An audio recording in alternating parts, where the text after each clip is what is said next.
5 problems with the PE ratio, how it's used correctly, and 2 adjustments you can make to make it better.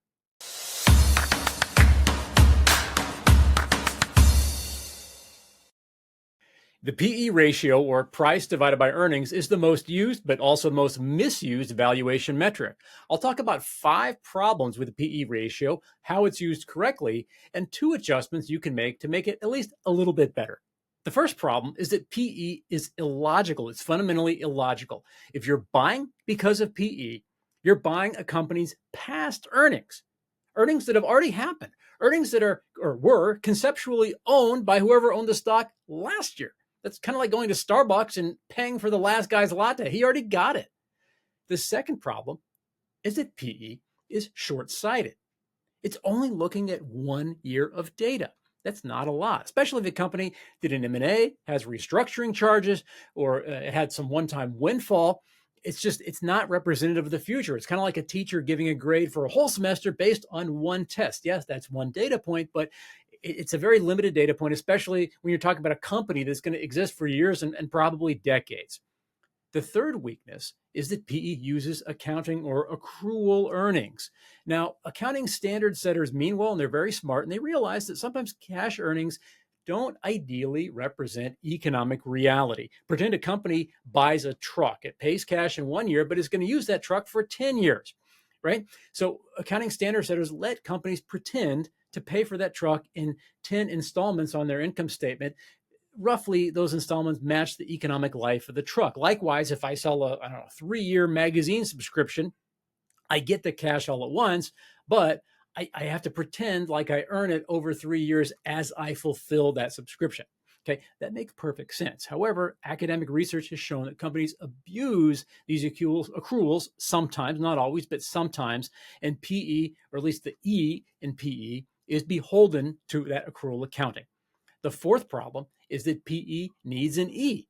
You can't have a P without the earnings. You can't have no earnings if a company's an early stage biotech or maybe an early stage tech company. It simply doesn't have a profit yet. You can't use PE. It's kind of like playing basketball without the ball. You can't play it without the ball. The fifth problem is that PE contains no information about the future. This kind of connects to the first problem too. It's like driving while you're looking in the rearview mirror. If I'm buying a stock now, today, I conceptually own the cash flows, the profits, whatever, of that company in the future. What happened in the past is already done. It's gone. It doesn't really affect me. So PE kind of uses it as a proxy, as a prediction tool, but it's kind of not that great of a prediction tool. So with all these problems, why do we use PE? Well, it's convenient. It's everywhere. All these financial data websites have PE. It's very standardized. It's easy to use, easy to compare. In fact, comparison is how we use PE in at least the best way we can. Basically, 2 ways. The first way is you compare to a company's own prior PE history.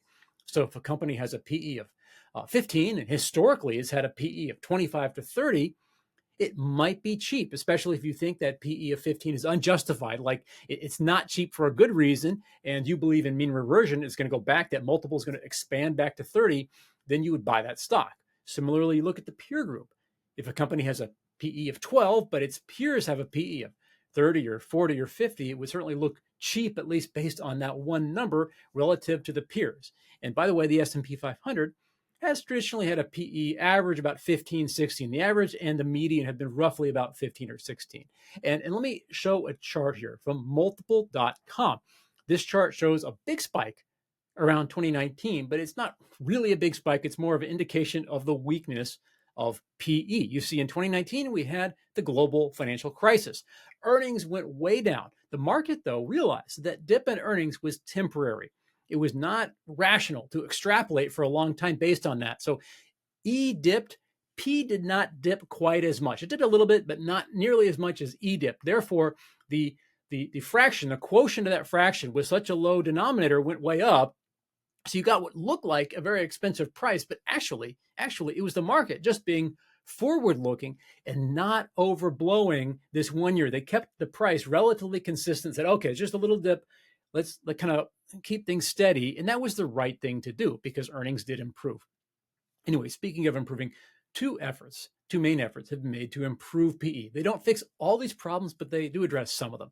The first is called the Shiller PE ratio, or the cyclically adjusted PE, or CAPE, made by Robert Shiller, a Yale economics professor and also a Nobel laureate.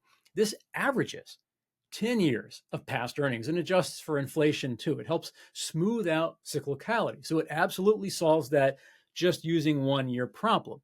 However, it introduces another problem, which is you got to have 10 years of data. So if you're talking about a stock that has been around for 2 or 3 years, you can't use Shiller PE. Too bad. The second thing is the forward PE ratio. As you might guess, this uses some projection of forward earnings, either the next year ahead or maybe an annualized 1 year number based on a 5 year average earnings prediction, whatever you want. Bottom line, you're using forward earnings instead of past earnings. So yes, that solves the rearview mirror problem, but it introduces, a computational problem, which is you got to have an estimate. And if you are among the 99.9% of individual investors who's not hardball enough to make your own estimate of a company's future earnings, you got to go find one. And hopefully there is one. You need a Wall Street analyst to make that estimate. You can look on Yahoo Finance. There are probably some other websites. And hopefully you find more than one. So you need some kind of estimate or average of future estimates to actually use the forward PE. Otherwise, it doesn't do you any good. But conceptually, it's on the right track.